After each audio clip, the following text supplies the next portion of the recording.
അല്ലേ? ആത്മസുഖത്തിന് വേണ്ടിയിട്ടാണ്, അല്ലേ? ആ ആത്മസുഖത്തിന് വേണ്ടിയിട്ടാണ് ഓരോരുത്തരും പ്രയത്നിക്കുന്നത്.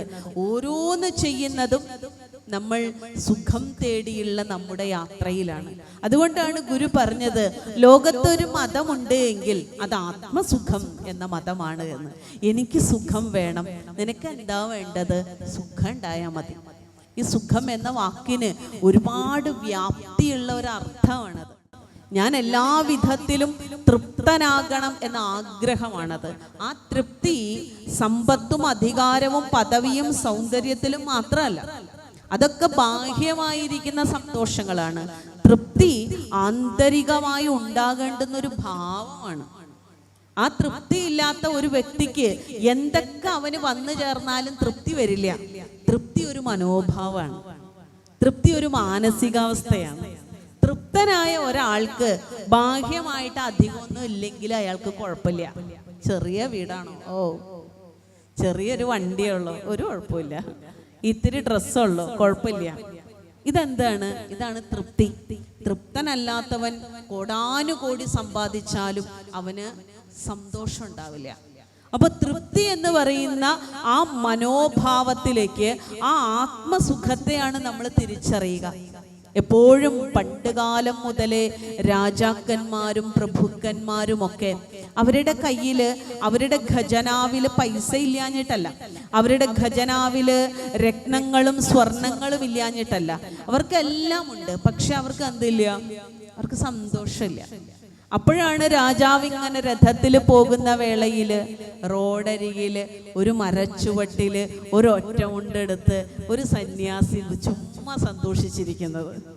ഒന്നുമില്ലാതെ, ഒരു നയാ പൈസ ഇല്ലാതെ, ഒരു വീടില്ലാതെ, ഒരു വാഹനമില്ലാതെ, ഒരു ഇൻഷുറൻസ് ഇല്ലാതെ, ഒന്നുമില്ലാതെ ദടാ ഒരുത്തൻ ഞാൻ അന്വേഷിക്കുന്നത് കൈവശം വെച്ചിരിക്കുകയാണ്. അതെന്താണ്?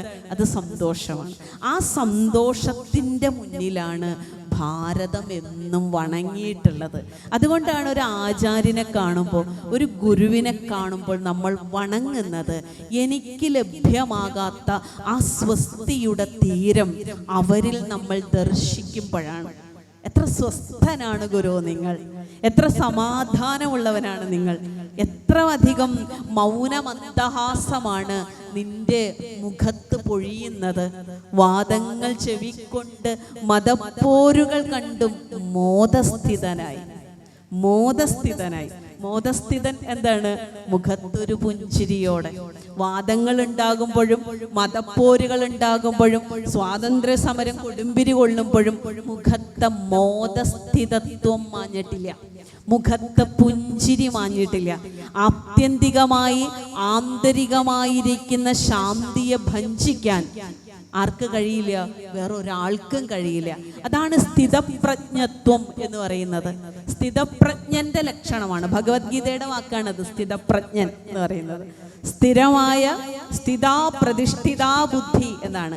ആരുടെ ബുദ്ധിയാണോ ആത്മാവിൽ പ്രതിഷ്ഠിതമായിരിക്കുന്നത് അവനാണ് സ്ഥിതപ്രജ്ഞൻ. നമ്മുടെ ബുദ്ധി ആത്മാവിലാണോ പ്രതിഷ്ഠിതമായിരിക്കണത്? നമ്മൾ ആലോചിച്ച് നോക്കണം. ആത്മാവിലാണ് പ്രതിഷ്ഠിതമായിരിക്കണമെങ്കിൽ നിങ്ങൾ ജയിച്ചു. നിങ്ങൾ എപ്പോഴും ഓർക്കുന്നത് ഗുരുവിനെയാണെങ്കിൽ നിങ്ങൾക്ക് ഒരുപാട് സമാധാനമുണ്ട്. പക്ഷെ പലപ്പോഴും നമ്മൾ ഗുരുവിനെ ഒന്നും അല്ല ഓർക്കാറ്.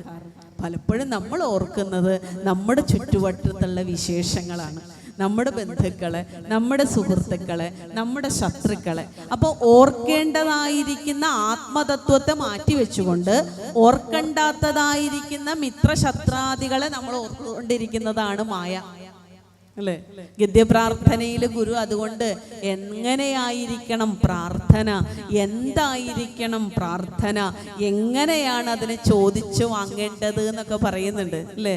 കാണപ്പെടുന്നതൊക്കെയും സ്ഥൂലം, സൂക്ഷ്മം, കാരണം എന്നീ 3 രൂപങ്ങളോട് കൂടിയതും പരമാത്മാവിൽ നിന്നുമുണ്ടായി അതിൽ തന്നെ ലയിക്കുന്നതുമാകുന്നു.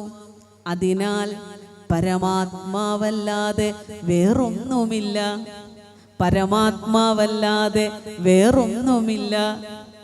സകല പാപങ്ങളെയും നശിപ്പിക്കുന്ന, വറുത്തുകളയുന്ന, പരമാത്മാവിൻ്റെ യാതൊരു സ്വരൂപം എൻ്റെ ബുദ്ധിയെ തെളിയിച്ച് നല്ല വഴിയെ കൊണ്ടുപോകുമോ?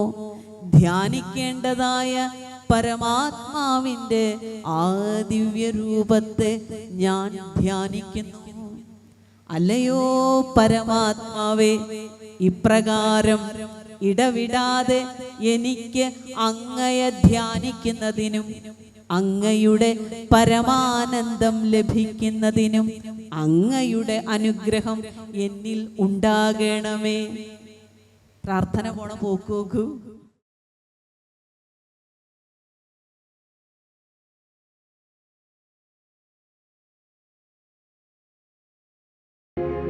ഹിന്ദുരക്ഷാ